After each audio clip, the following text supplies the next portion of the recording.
Our lids open away from the bike, so they can be opened fully without interference, and they create a useful working area. Metal Mule. Engineered to be different.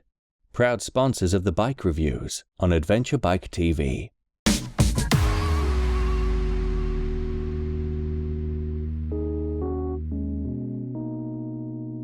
Now, at the end of last month's show, we promised you that the bike review this month would not only be two bikes, but it would also be two presenters. And we have, for the first time, I think, in probably about a year, the most wonderful Mr. Nathan Millward back with us. Thank you. Thank you for bringing me back out of the darkness. You have returned to the fold.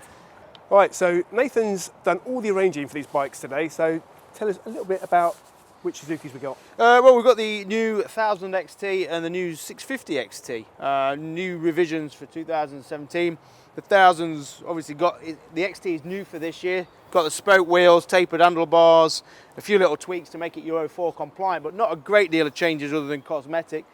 And then they've got the 650 V-Strom, which has a few engine changes to the frame, mainly to the styling, just to bring it up to speed with its competitors. So I think the interesting comparison will be to see how the 650 compares to the 1000, because I think the 650's historically been a lot more popular bike than the 1000, but I've always loved the 1000.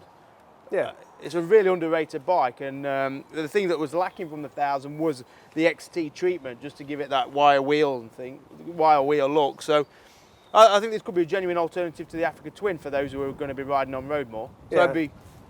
I think we both agreed when we rolled out the garage, the bikes, we just went, ooh, surprisingly attractive bikes. It's quite snazzy, isn't it, with the yellow seat and things? Yeah. So we've got a ride today from Milton Keynes, where we picked the bikes up at Suzuki, to Milton in the Cotswolds. So we're off.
So we've been riding these bikes for a couple of hours now, out from Milton Keynes to the Cotswolds, and we thought we'd just stop and give first impressions. So Nathan's been on the 1000. What do you think?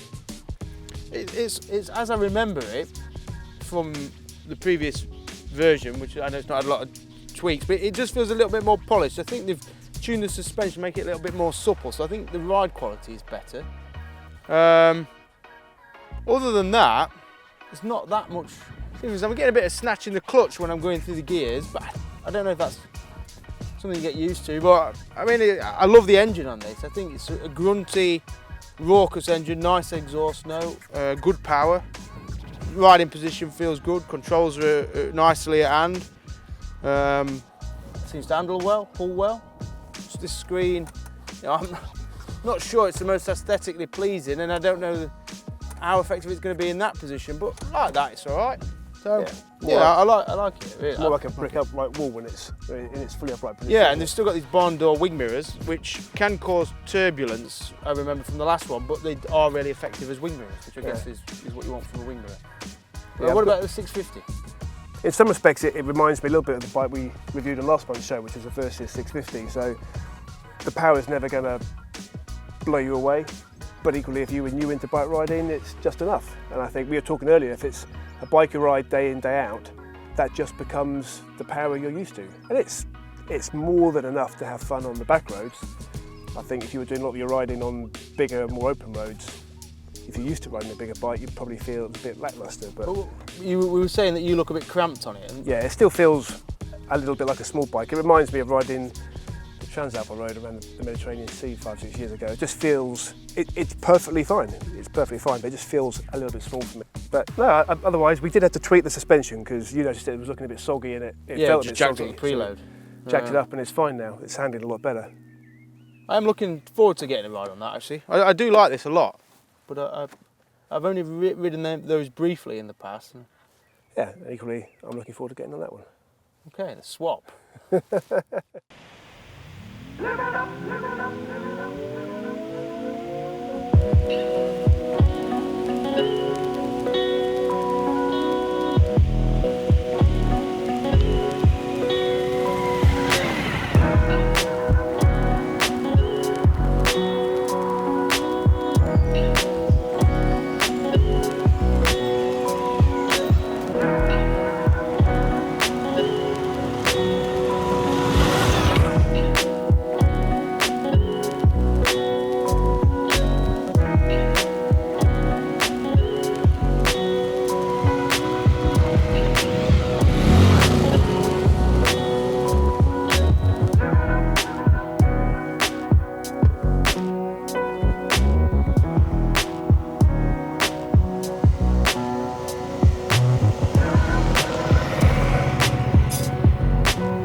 So today we have climbed the heights of adventure from Milton Keynes to Milton under Wychwood, the huge distance of about 48 miles.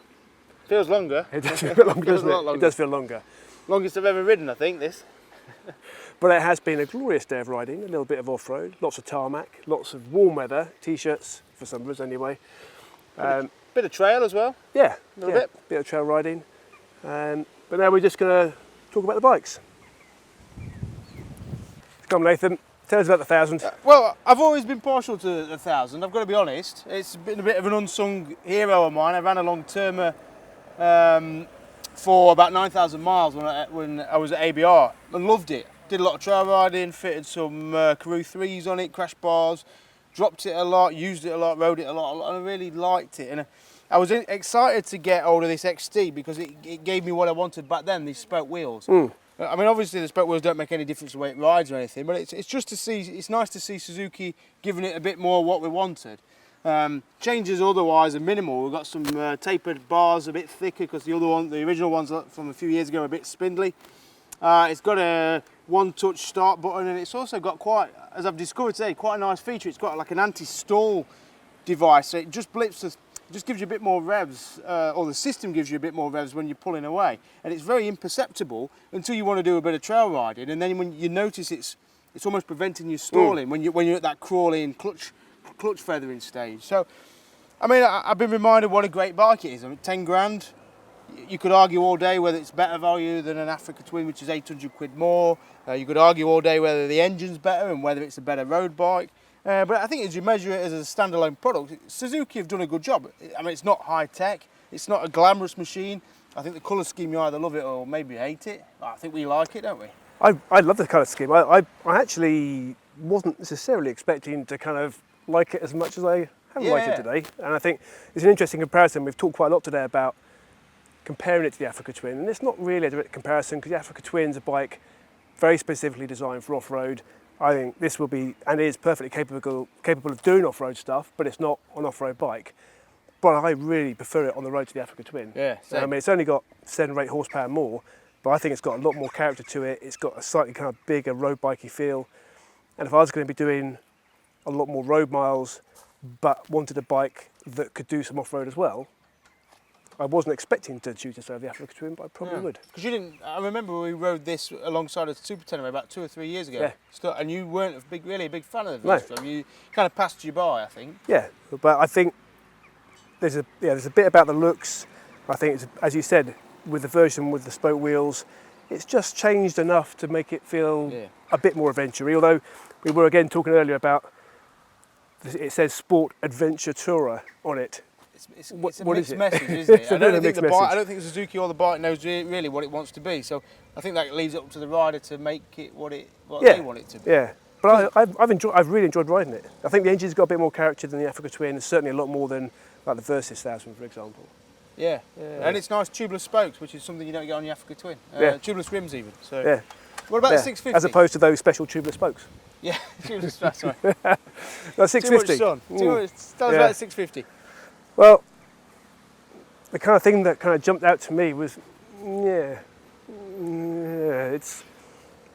a bit like the 650 Versys. I think if you're after a bike, you've just passed your test, or you're not all that confident on a bigger, heavier bike, this is going to work for you. I don't think it's particularly exciting on the road, but the big difference, and we both said it straight away, is as soon as you get onto it, the weight.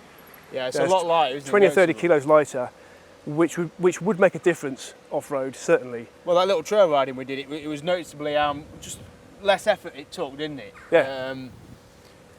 I still preferred this, but that made it feel a little bit less effort. But I think we were both underwhelmed by the 650, wasn't it? Exactly, a bit, yeah. And I don't think that's a slur on the engine side, because I really like the Tracer, the Yamaha Tracer 650 or 690, whatever its CC is, NC 750 Honda. It's not as though we've got anything against smaller bikes, but it doesn't shout at you, does it? No, it's just a little bit underwhelming, and particularly I think it sits in a bit of the shadow of the bigger brother, which is a lot more fun to ride, and not, I think, just because of the bigger engine. The brakes are much better on that. Yeah. I don't know if you know, I was a bit kind of, the brakes felt really kind of. And I find the riding position odd on that. I find it draws me out in the shoulders, whereas this sat quite nice and upright. Yeah. And oddly though, they sell about 2 to 1 with the 650 to the 1000 or even more. So that's a far more popular model. Yeah. And I think it's probably a bike you'd grow to love. You'd own it, you'd buy it, you'd ride it, you'd start to see its virtues, and you wouldn't miss its lack of power. Or that's it. Once you ride it a lot, the lack of power wouldn't be such an issue. No. And actually, once you get on it, it's got plenty there. I know when we pulled away together, and I was on this, and I gave it full on through the revs on this, and I just pulled away from you. But not by too much. But not by too much. So that doesn't feel very giving when you're in mid-range. But if you really try and wring it out, it does start to deliver, doesn't it? Yeah.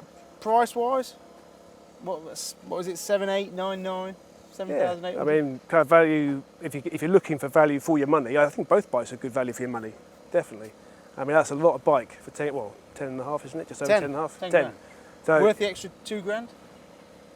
Yeah, definitely. So worth the extra $2,000.